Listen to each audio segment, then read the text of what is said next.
Vai atceries, kā mazs būdams kopā ar vecvecākiem sestdienu rītos cēlies un devies uz vietējo tirdziņu, lai nopirktu no omulīgās tantes tieši to biezpienu, kas maržo pēc gotiņām, un tieši to krējumu, kurš nezin kāpēc bija dzeltenāks un biezāks par veikalā dabūjumu? Tas bija īsti piedzīvojums, un šīs bērnības atmiņas un garša vēl šodien daudziem no mums ir atmiņā. Arī Sijā lauku rudzupuķa īpašniekam Viktoram Grūtupam, pilsētas puikam, kam Latvijas lauku patriotisms laikam ir gēnos. Bet skaidrais un precīzais biznesa modelis pārsteidz ar savu mērķtiecību un sasniegtiem rezultātiem rekordīsā laikā.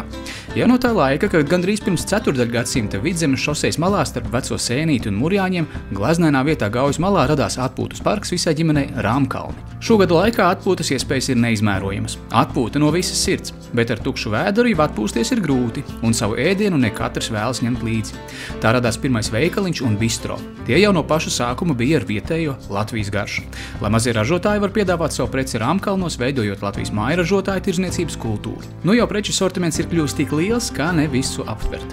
Iztrūkstošos reizinātājus un to, ko bija izdevīgāk gatavot pašiem, gadiem ritot, ražo paši Rāmkalni.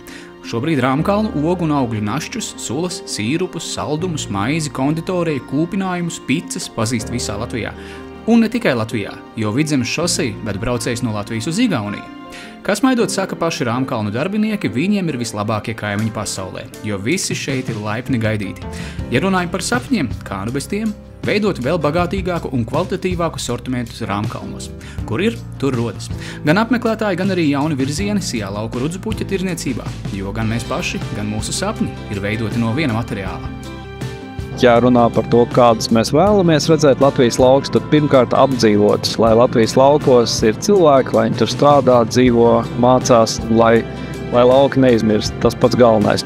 Un lai saglabā dabiskumu un vēlams arī tādu bioloģisku noskaņu, vairāk viss tādā zaļā, dabīgā un dabas audzējošā gultnē.